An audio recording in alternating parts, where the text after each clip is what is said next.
Hi, this is Rev Ed with today's Back Porch Devotional from Genesis chapter 43, verses 1 through 10. Now the famine was severe in the land, and when they had eaten the grain that they had brought from Egypt, their father said to them, "Go again, buy us a little food." But Judah said to him, "The man solemnly warned us, saying, 'You shall not see my face unless your brother is with you.' If you will send our brother with us, we will go down and buy you food. But if you will not send him, we will not go down. For the man said to us, 'You shall not see my face unless your brother is with you.' And Jacob said, 'Why did you treat me so badly as to tell the man that you had another brother?' And they replied, 'The man questioned us carefully about ourselves and our kindred, saying, Is your father still alive? Do you have another brother?' What we told him was in answer to these questions. Could we in any way know that he would say, 'Bring your brother down'?" And Judah said to Israel his father, "Send the boy with me, and we will arise and go, that we may live and not die, both we and you, and also our little ones. I will be the pledge of his safety. From my hand you shall require him. If I do not bring him back to you and set him before you, then let me bear the blame forever. If we had not delayed, we would have now returned twice." We see that Jacob and his sons have gone through all the food that they brought back from their first trip to Egypt.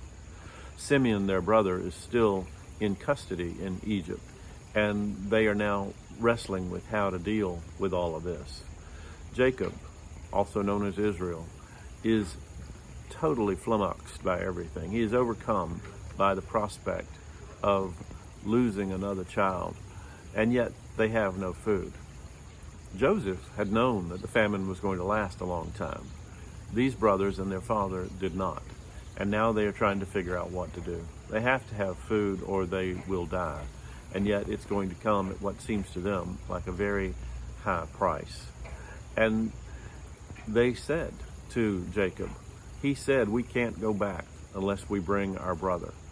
And Jacob is mystified. He's, "Why in the world did you tell them you had a brother?" And they said, "He questioned us." They didn't realize that the man asking the questions already knew most of the answers, and that he would know where to put pressure. But here we see something fascinating.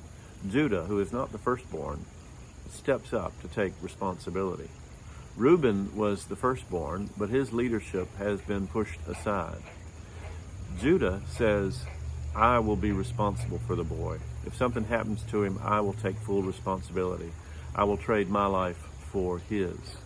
And this is remarkable because Judah was the one who suggested that they sell Joseph into slavery. This has come full circle. Judah is finally taking responsibility for what he did. He is showing maturity, and from this point on, he will be the de facto leader of the 12 sons of Jacob. And of course, we remember that Judah is the ancestor of Jesus. Jesus comes from the line of Judah.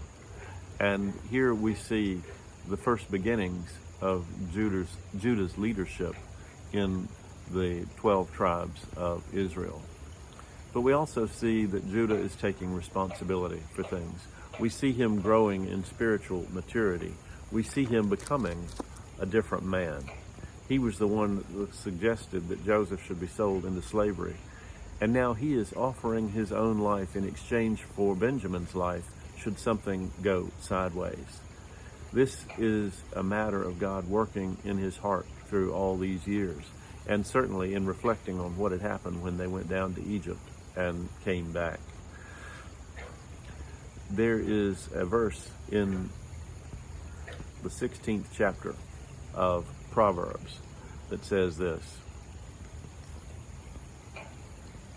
"By steadfast love and faithfulness, iniquity is atoned for, and by the fear of the Lord, one turns away from evil." The way to deal with the junk in our lives is through integrity and through steadfast love and faithfulness. It is our response to God's steadfast love and faithfulness to us in Jesus Christ that leads us to walk in different ways. It is by the fear of the Lord, which means having a healthy respect for who God is and for what he's done for us, that we turn away from evil. When we finally learn that the path of evil is the path of death, and the path of doing the right thing, however hard it might be, is the only one that brings wholeness and peace and even joy. Judah is learning this painful lesson, but he's learning it, and it is a beautiful thing to see. It's been over 20 years since Joseph was sold into slavery at Judah's suggestion, but God is going to have his way with Judah and with Joseph and with all of them. God's plan is working itself out. Many times we get frustrated when we see others that we know who are walking in weird paths. We know they are not walking in the way of the Lord, and we pray for them, and we feel like anything that we say or do is useless or fruitless. But here in the life of Judah, we see that God works in people's lives in his own time and in his own way, and we can always have hope. It does not matter what someone is doing on the outside. God is at work on the inside, and only God knows exactly what the state of a particular human heart is. So we are to be steadfast and faithful as we serve God, as we live for God and point others to God. We ourselves need to be sure that we have feared the Lord and turned away from evil, and we have to embrace the steadfast love and faithfulness that is offered to us in Jesus Christ, even as we point others in the same direction and say, here, taste and see that the Lord is good. We can have hope for others and for ourselves because we know that God's faithfulness and love never, ever end. God's blessings be upon you this day.